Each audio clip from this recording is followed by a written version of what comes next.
that have signed up for this. So, cool. Yep. Have people been on a lot of Zoom and meetings? Yeah. Yeah, I attend about 10 Zoom meetings a week.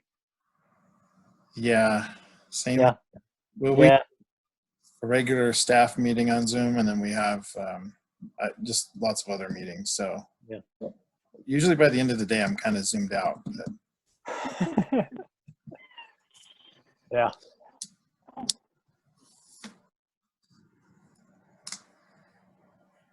Hi, Jill. Oh.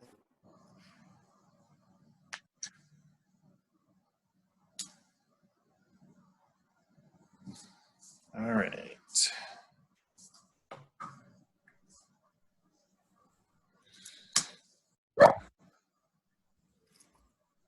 If you want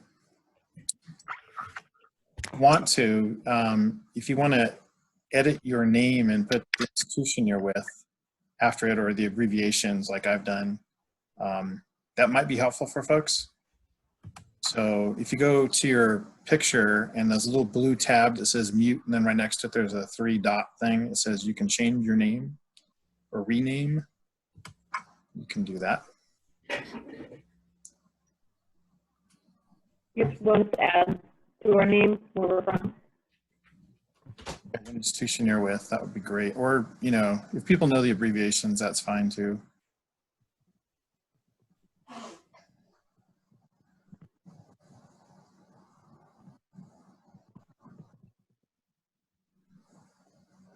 Hey, Erin.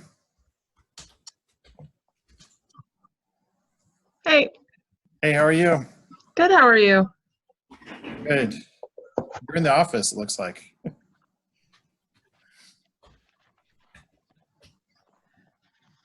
We brought staff back because Mesa County has their own reopening plan. So, yeah.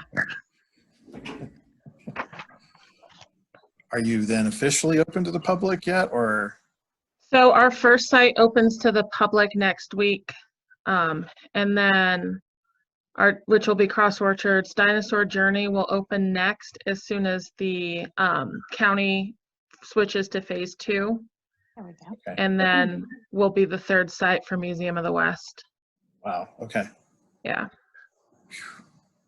All right, well, we'll get into all the, the issues, the process here today. So, Nicole, hi, how are you? Howdy, doing all right? Yes. Yourself? Thanks for joining us this afternoon. Yes, of course.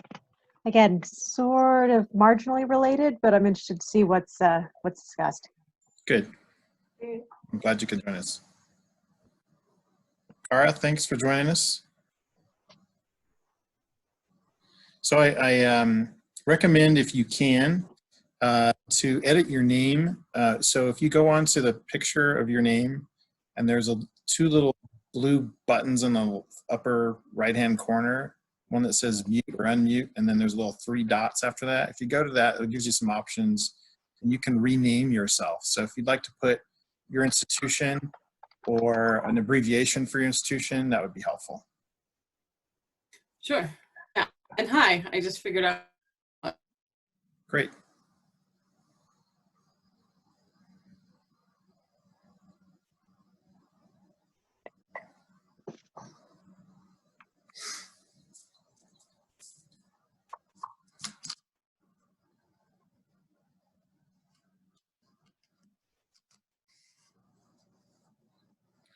We still got a couple more minutes here, so.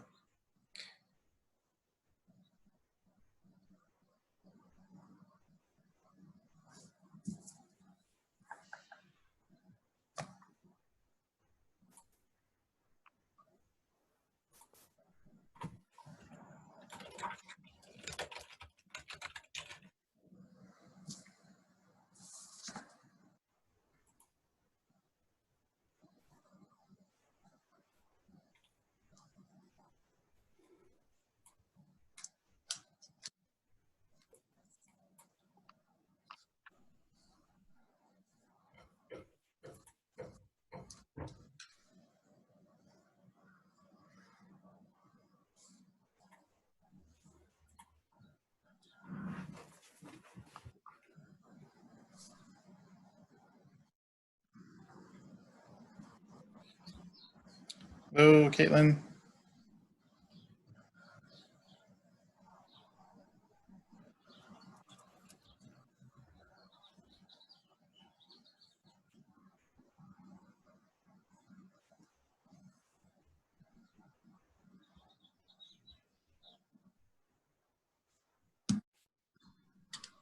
Aaron, I can see your face.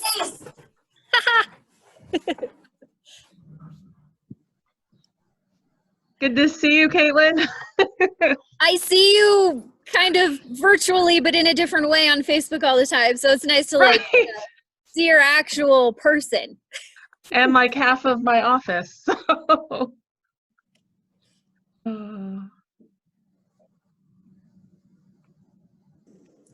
Ah.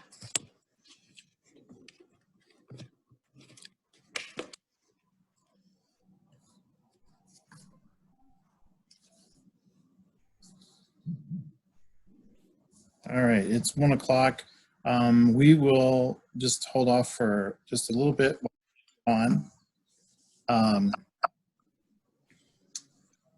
What I would recommend, if you can, I know others have done this, if you can kind of rename yourself with your institution name or an abbreviation that some of us can understand, that would be great. The way you can do that is if you go to your picture and you'll see that there in the right-hand corner, there's an unmute, and then there's another option that has 3 dots. If you go to the 3-dot option and you pull down where it says rename, you can rename yourself. So if you want to go ahead and put an abbreviation for your institution or your institution's name, that would be really helpful.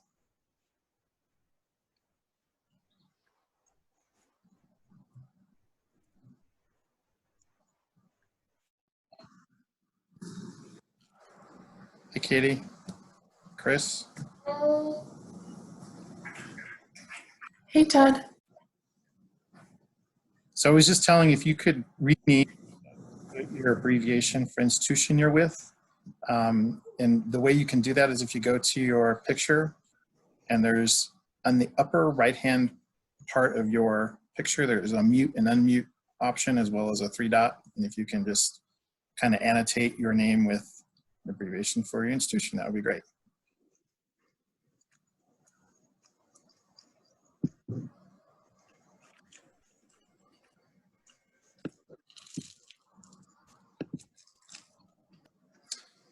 While we're doing that, if you would also like to, of course, you should see a chat option below your screen. And if you have any questions as we're going along, I'm sort of manning this myself, so it may take me a minute or two to get to your question, but feel free to do so. Feel free to talk with each other, say hi or introduce yourself. Feel free to do that. We're going to have, I think, around 20 some odd folks here on this. So with that many folks, we're going to do some breakouts. So there's an opportunity for you to talk a little bit more one-on-one with each other in this thing. This is the format that I've chosen to do.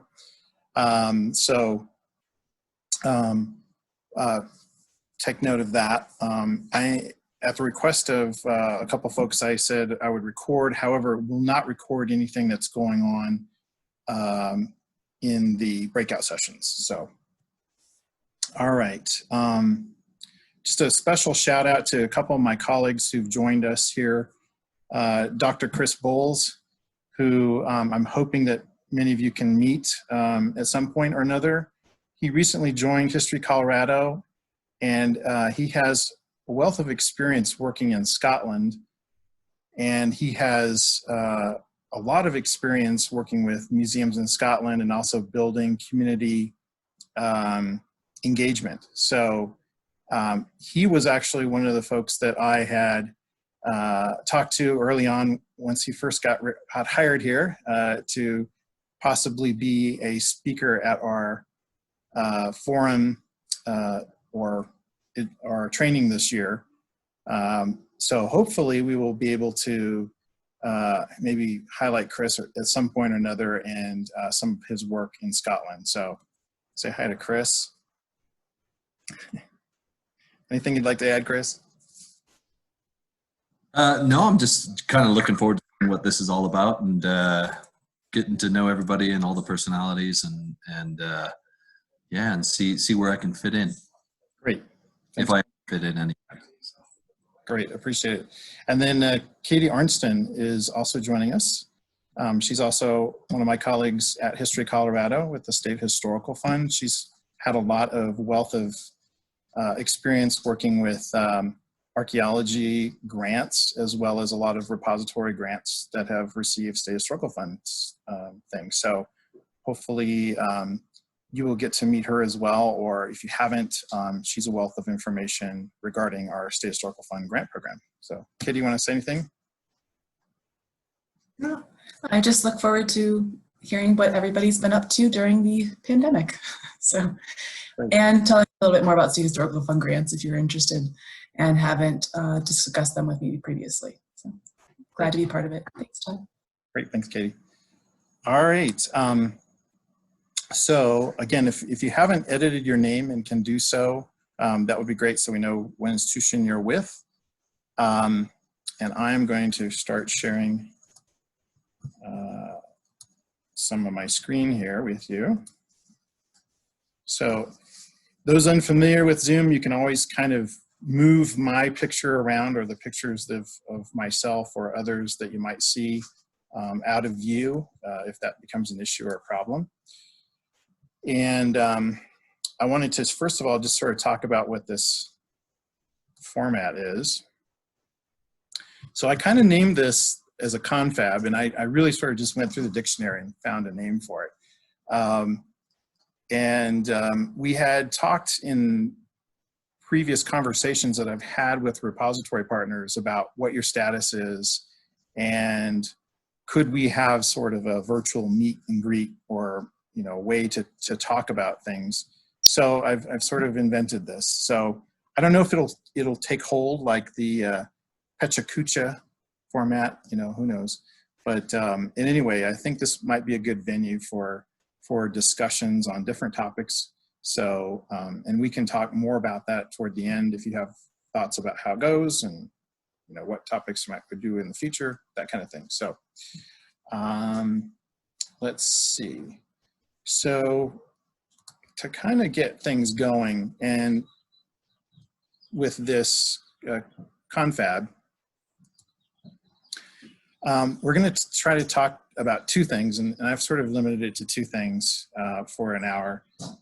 One is to talk about our next curation forum meeting and training, and the other is to talk about all of your repository reopening plans and issues that you're all facing with that. So again, if you haven't had a chance to say hello, please go ahead and type who you are in the chat box of in your title so that we all know who you are. That would be great.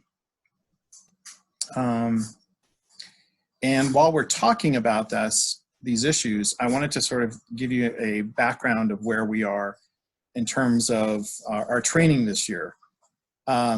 We are under a state travel restriction, and so that means that we really are not allowed to have any outside contact all the way through August. And we had originally scheduled to have an August forum type meeting up in Fairplay to talk and show you the South Park Archaeological Repository there, which is a fantastic facility. And we've also had experienced some budget cuts. So I know this is a really difficult time for a lot of institutions and museums and so forth. UNESCO just on Monday announced that they're anticipating 13% of all museums across the world are under threat of permanent closure, which is a really scary thing. And I think we're all probably dealing with trying to figure out new ways that we can interact with our public. So that's really a challenge.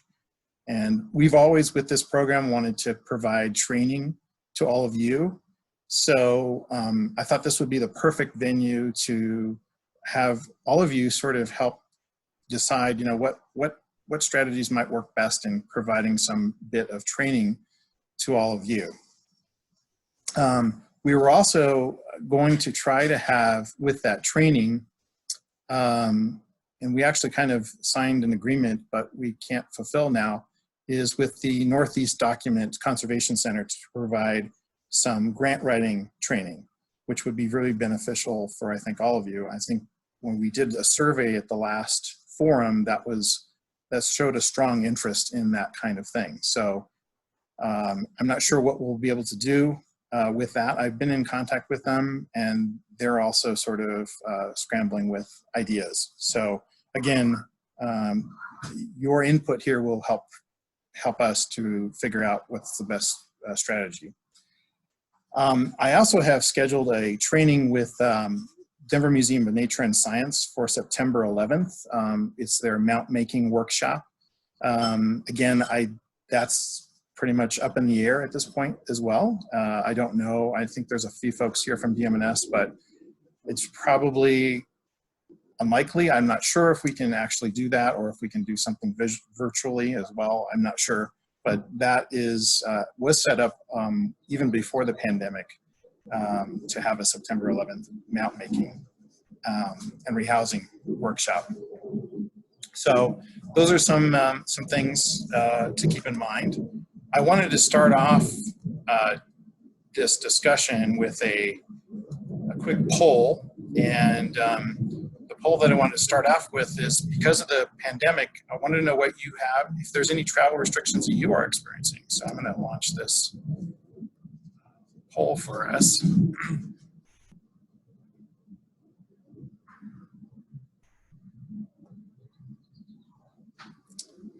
I'll just wait for folks to get their input here.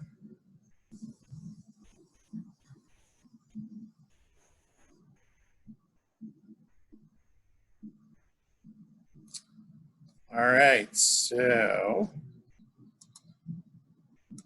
looks like the results are that it looks like 80% of you are under some sort of travel restriction. So that's pretty significant.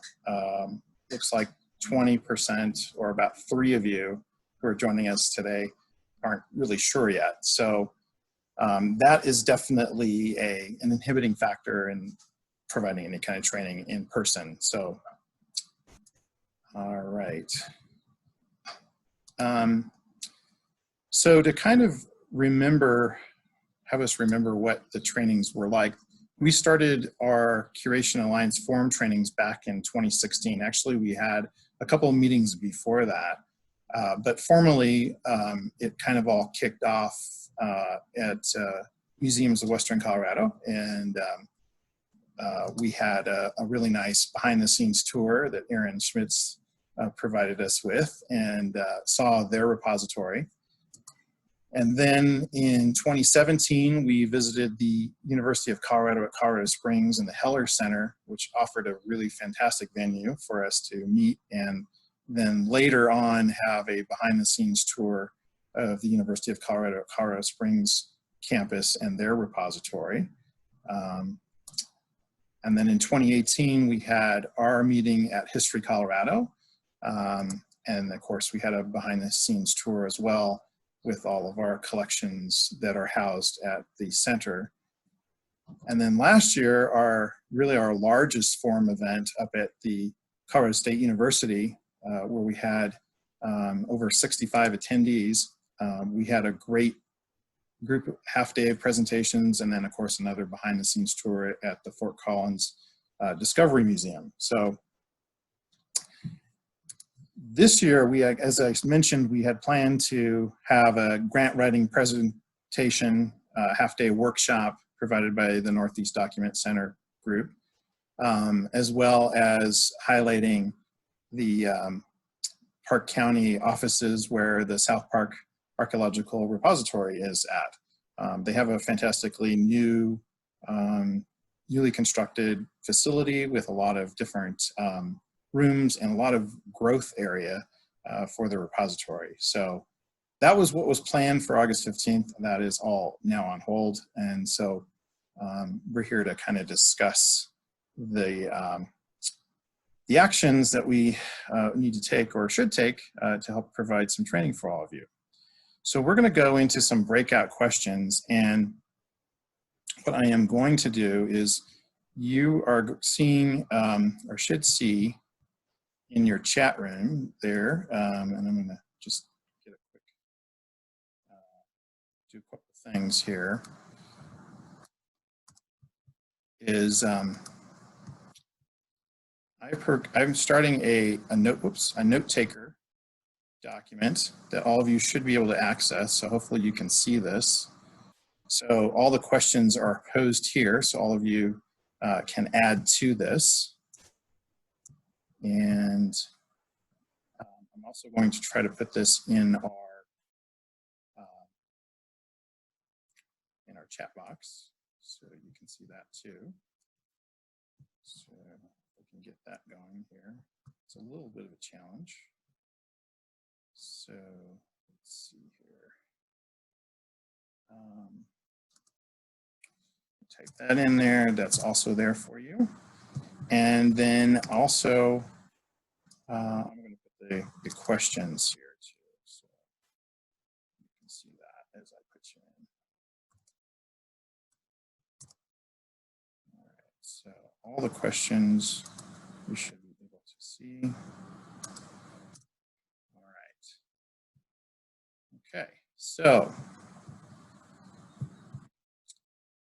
let me get back to the presentation here. So those are the questions we're going to try to ask. If you can kind of just do a brief introduction between yourselves as I break you guys out. And then the questions I'd like you to ask each other is, what would you be interested in that? Would you be interested in a virtual behind the scenes tour or an online training? Would you or your institution be willing to pay for any training, specifically like a grant writing online webinar? And do you have any other suggestions? So we're gonna break out into groups of about 5 of us at a time, or 4 of us. And again, pick a spokesperson for your group. And if you can, put notes in that note taker folder, that would be fantastic. And we'll come back in about 12 minutes. If that sounds all right to you guys. All right, so let me do that. And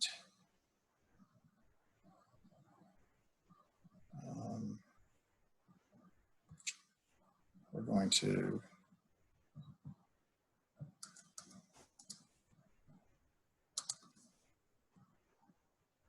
send you off. So we'll be back in a bit.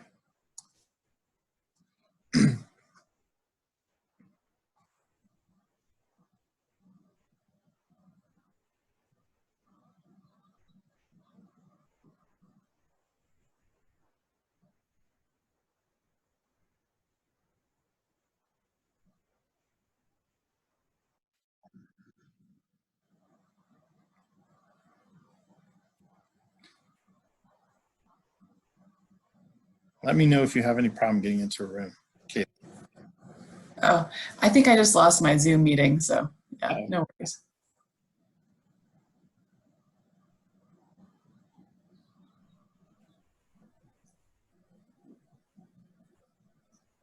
I can move you to it. So how do I decide to move to it? I think you are invited, so you just open, should be a dialog box that comes up. Okay. Did you see that? If not, I'll move you to a room. It says participants and that I'm in a room with you and Angel Tobin and Kara Hurst. Perfect. I guess I'm in this room too. So that's perfect. Okay. All right. So, guys, whoops. And here's our note taker site. So would anybody like to be a note taker? And don't worry, Katie, I'm going to reshuffle you on the next question. So hopefully it gets Okay, yeah, that's fine. Unless you want to join another group, we can do that too. I mean, you can move me wherever you want me to be. It's not a worry. Why don't I do that? Because I think you would probably be better at some other groups. So let me see here. I'm going to move you to breakout room 3. Okay.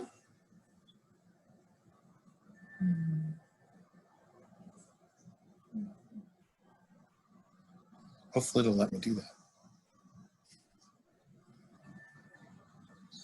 You should get an invite. I'm not sure. It's very strange. I'm just learning this, so. Oh, no, you seem like you know it a lot better than I do, Todd. Cara, would you like to go to another room?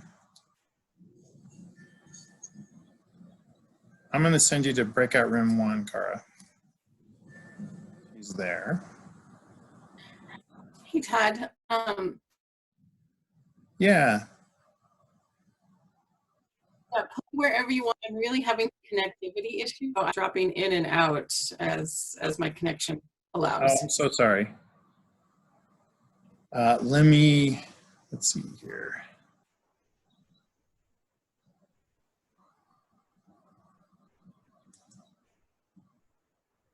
I'm going to put you into breakout room 4.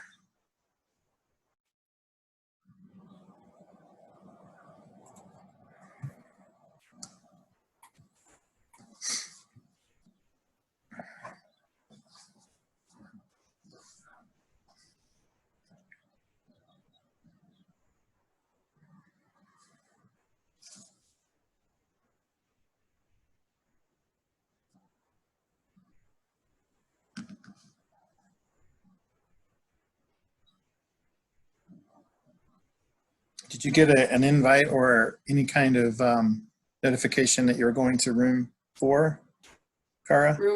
No, I haven't gotten anything pop up. Like, I'm really sorry. I mean, I'm not the right person to have here because I'm not able to keep a good connection right now. No worries. I mean, you and I can talk. That's fine. Actually, I just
Tani, Hi. I think I accidentally went out of my group. I didn't mean to. that's okay. I just clicked on the box and I got bumped out. Sorry about that. No worries. I like my people. Good. Good.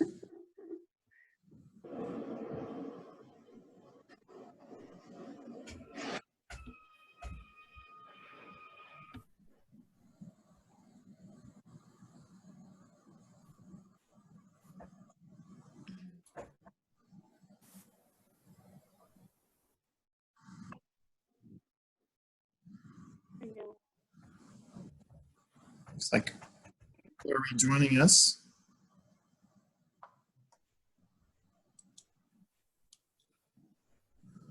All right, everyone here should be back at the main room. So hopefully you all had a chance to discuss these options for training. And I noticed that folks are typing into the note catcher, so appreciate that very much. If you can't get into a Google shared drive folder, don't worry about it. Just let me know later if you could, some things that you had discussed. So what I'd like to do at this point in time is kind of have each of you from your groups, your representatives, sort of just give a summary of what you guys talked about and some options related to the 3 questions that we asked. So why don't we start off with group breakout room number 1. Who is your spokesperson? Is that us? I think that was the group. I think so. that I was in. Okay. I'm the spokesperson, so I don't have a whole lot to say. By the way, I'll just quickly introduce myself. So I'm Jill Scott. I'm with the MSU Denver Anthropology. So all three of us in our group, pretty much we're in the same boat of we have no idea where our budgets stand right now. So we don't know if there will be money available for us to attend trainings in person or virtually.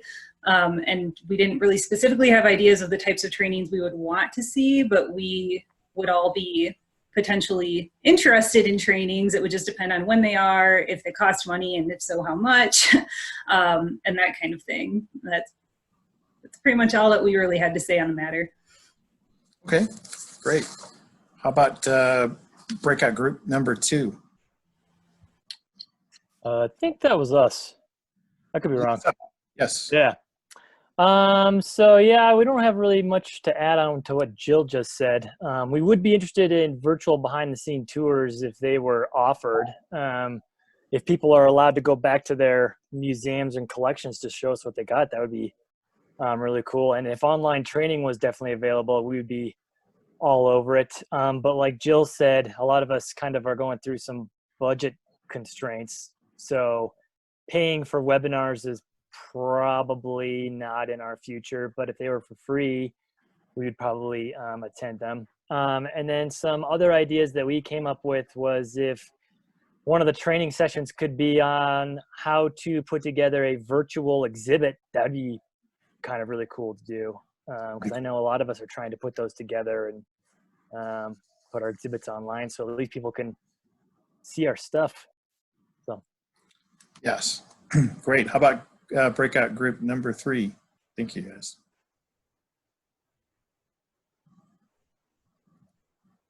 I guess that was us.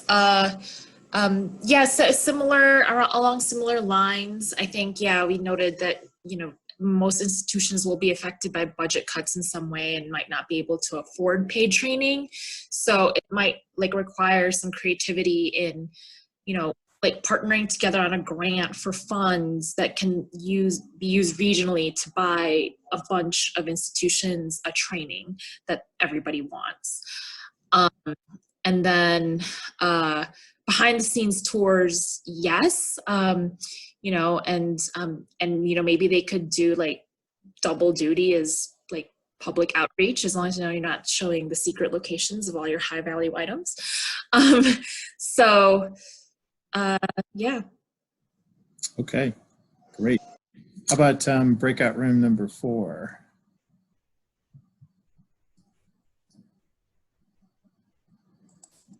I'll just kind of pitch in, Todd. I don't think we got to the point of getting a spokesperson, and we did a lot of introductions. So that's part of this thing too. So yes. Yeah. So, but we did address the first question anyway, and I think everybody thought it was, you know, both were a good idea. But in addition to that, the idea of possibly having hybrid tours, so that some people are physically present, some people are virtually present, you know, and whether that's just somebody walking around the back of a museum with an iPhone, you know, or whatever. You know, the idea that even after the lockdown, this is going to be the way of the future. You know, this isn't going away, the whole Zoom idea. And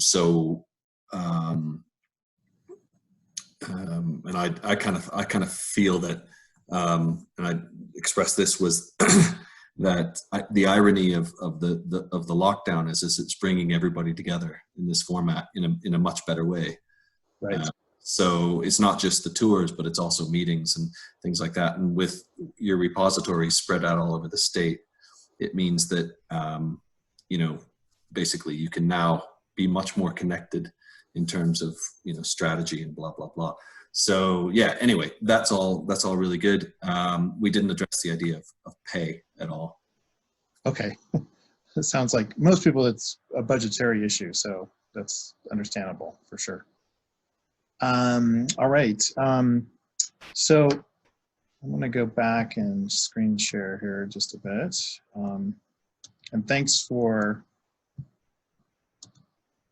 using the note taker documents. That will be very helpful as well.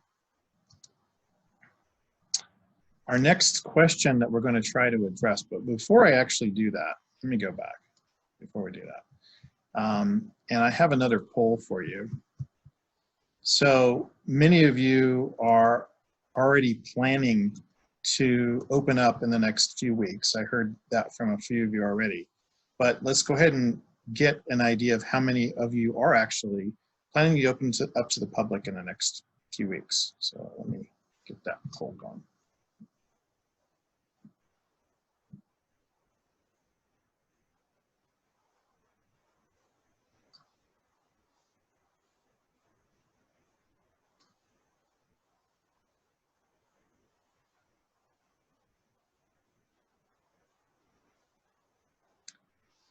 Okay, it looks like we are still waiting for one person.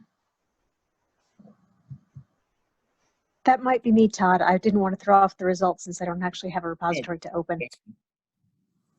All right, so let me stop that and share the results with you. So looks like we have 46% of you are not planning to open up in the next few weeks, and I meant between 1 and 4 weeks. 38% of you, or about 5 of us, are not sure yet. And 2 institutions, or about 15% of us, are planning to open up in the next few weeks, 1 to 4 weeks. So with History Colorado, we're not entirely sure. They have been talking about a June 1st timeline or date, but that is still kind of not been solidified yet. So, all right, so with that in mind, we're going to go to our next questions. And our next breakout question, which is, what are your plans for reopening to the public? And do you have concerns about the safety issues? So I'm going to also now type that into the chat so you can see that there as well.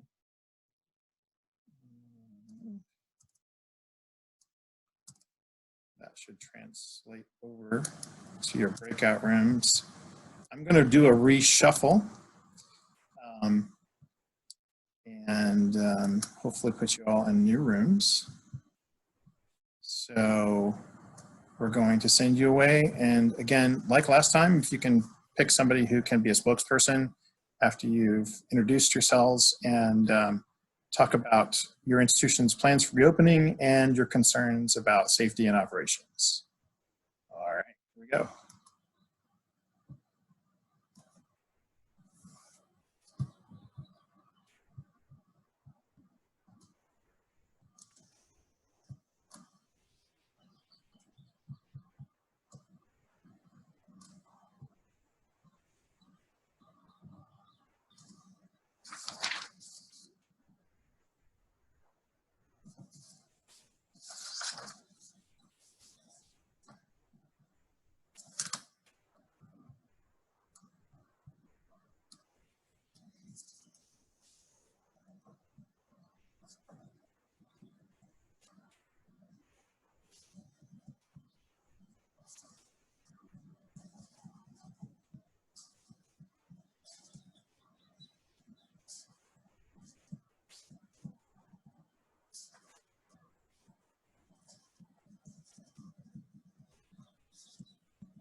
I'm filming, yes.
All right, hi Caitlin. Thanks, you're all should be rejoining us now. All right, you probably were just getting into some good discussions, I imagine, right? I'm sure there's lots of concerns out there and lots of plans. You were able to share some best practices with each other. Go ahead again, like last time, and go through each room.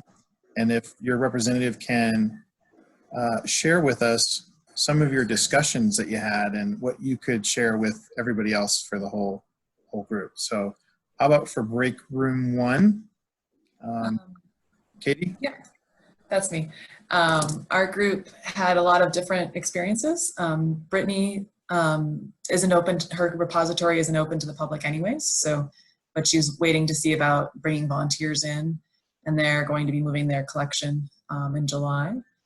And then I think the most interesting ones for me were Denver Museum of Nature and Science and the Museums of the West, which are starting to open next week. And they're doing a phased opening of their different 3 locations with 30% capacity. And then DMNS was talking about timed ticket entry. And that's Dominique down there with their institution, and whether or not the IMAX theater is a theater or if it's a museum was an interesting question. And then my concern, and I think everybody kind of echoed it, is whether or not people are going to voluntarily wear masks in museums. And I think it'll be interesting to see how that goes. Yeah. Does anybody else want to add anything? Or? Great. Thanks, Katie. How about for breakout room number 2? I can speak if nobody else wants to. Yeah, that'd be good. I guess I would say in a way we were all kind of similar in that 2 of us were both at Adams State. Carolyn and I are both there, and she's faculty and I'm staff in the museum. And then and then the other two were associated with county and a city. And so we're all pretty much dependent on our kind of overarching institutions or government offices as they decide what can be done. And so I think for all of us, as far as the museums or historic house goes, we're not really a top priority, and we need to kind of see what gets decided for campus or for the counties managing their different public facilities where there's a lot more traffic potentially, like a fair or those kinds of things. So it sounds like there's just a lot that different entities are coping with, and the museums are a little bit set back and waiting to see what gets decided, although I know we've been talking just to sort of find out, well, what happens with what we do and visitors and so forth. So we're on the map, but there's just a lot of other considerations right now. And we don't know yet if our campus will be open, for example, and there's just like plans A, B, and C for, open early, open late, open on time, students, no students, there's just really major discussions happening right now. So a lot of uncertainty. A lot up in the air. Mm-hmm. Yeah. Okay. Well, I think that's probably echoed by a lot of folks here, but how about for breakout room number 3? Yeah, hi. Sorry, Megan from DMNS. Yes. So I had 3 people in our group. 2 of us are kind of really dependent on what the city says. And then Jill at the university, I mean, that's a really unique situation because that's going to include students and staff. So right now, the university is online until June. They're going to start doing some classes in person in July, but mostly those are going to be classes that they need to meet in person to meet accreditation standards. And kind of fall is still up in the air a little bit. They're going to try and push for a lot of online classes with that as well. And then Chris and I think both of our museum's goal dates for reopening are about June 1st. But it's really dependent on what the city of Denver is, where they're at and what their recommendations are. And we're both kind of not sure how much staff is going to be allowed yet in. Some staff will be allowed in though. I think for DMNS in particular, it's going to be some sort of percentage and then based on your department and the area of the museum that you're working in.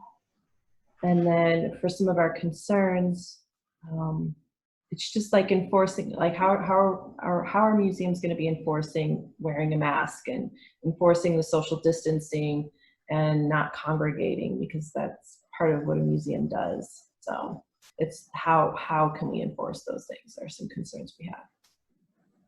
For sure. Yeah, I'm sure there's a lot of concern, particularly for staff and for the public, and it's difficult. So yeah, thanks. Okay, how about our last group, breakout room 4?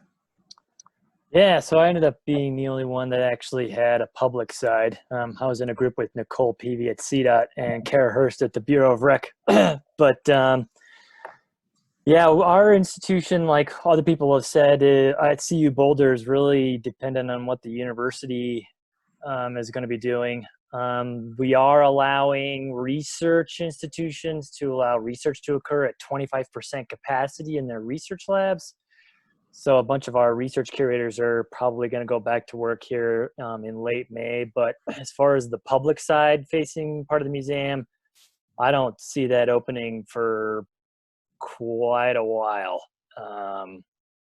But yeah, we'll see. And then as far as concerns would go, I think the biggest one probably for us is probably just trying to figure out how to get people to social distance in our tiny little museum that we've got on campus. Plus we've got these like really small choke point hallways that people have to walk through to go to gallery. And it's just, I don't know how you would maintain 6 feet apart.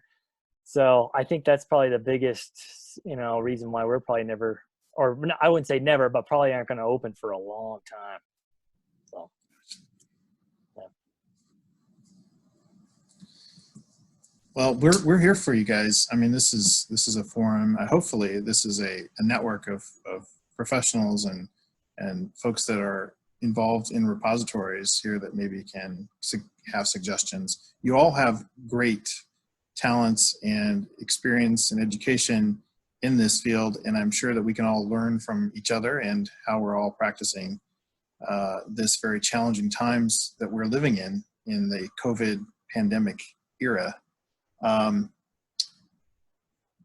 Finally, I guess what I'd like to kind of end with, and I know we could probably talk about this for a long, long time, but how do you feel about this confab? And thanks again for doing some notes. Hold on, go back to that. Do you have any suggestions about it? Is this a good venue to talk about issues or thoughts? I've sort of chosen this because of the number of folks that are on to do the breakout sessions. What do you think of those? Were they helpful? Do you feel like it helped to make the time go pretty quickly? I think hopefully it did for you. It's sometimes really difficult to have a big conversation with a whole lot of people, but sometimes with smaller groups, it seems to me like they work well, but would like to hear your feedback on that. Would you like to meet regularly? We could do this monthly, we could do this bi-monthly, quarterly. Your thoughts would be great. So if you have some suggestions, if you could go to the Google Doc and provide some comments, that would be great. If you don't feel comfortable about doing it that way, you can also email me as well. And I'm just going to open it up before we close because we only have a few minutes. I want to be respectful of your time. If there's any other thoughts that any of you have, either on the topics that we talked about or any other thing that we would like to discuss. I think it would be really cool to hear how it's going for those museums that open, and just sort of the staggered, you know, as more openings happen, and does that continue? How does that go? This seems like a good way to learn about that in just an informal setting. Great. Yeah, I like that idea. Anybody else? I mean, we can do a lot of different topics. There's all kinds of things that are out there, like insurance, you know, loans, virtual presentations or virtual exhibits, as some folks have already talked about, rehousing, all those kinds of things we could do in this kind of format. But certainly I'd like to hear your thoughts.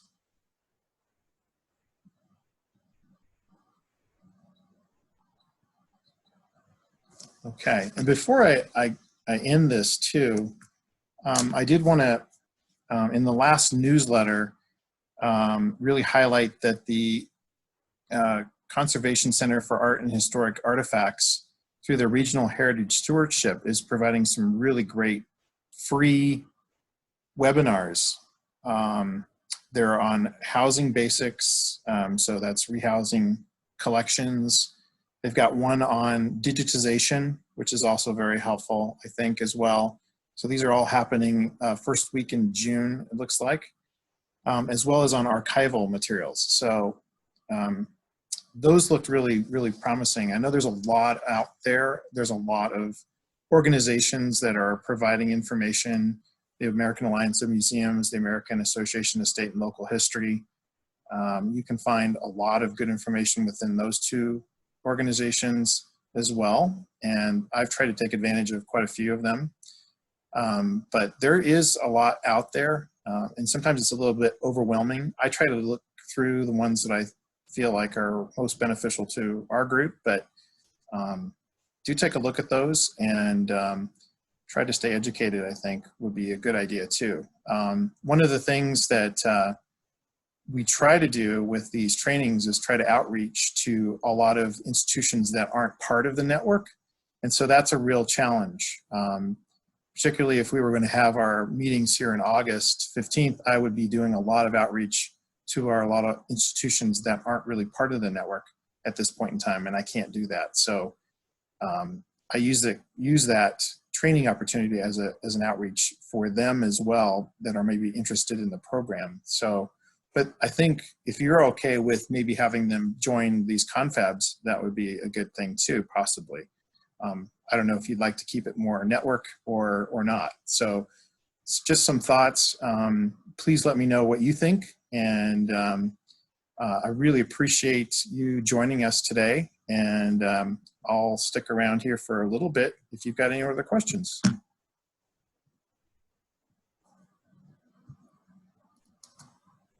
And let me look back in the chat.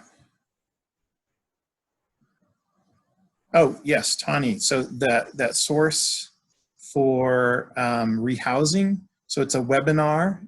It's the Conservation Center for Art and Historic Artifacts.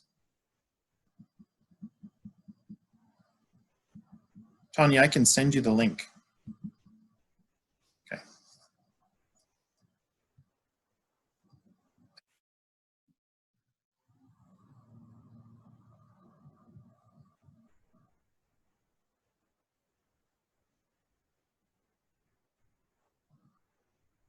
All right, I will be in touch with you.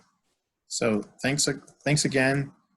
We've got 2 minutes before this shuts down. So enjoy the rest of your day.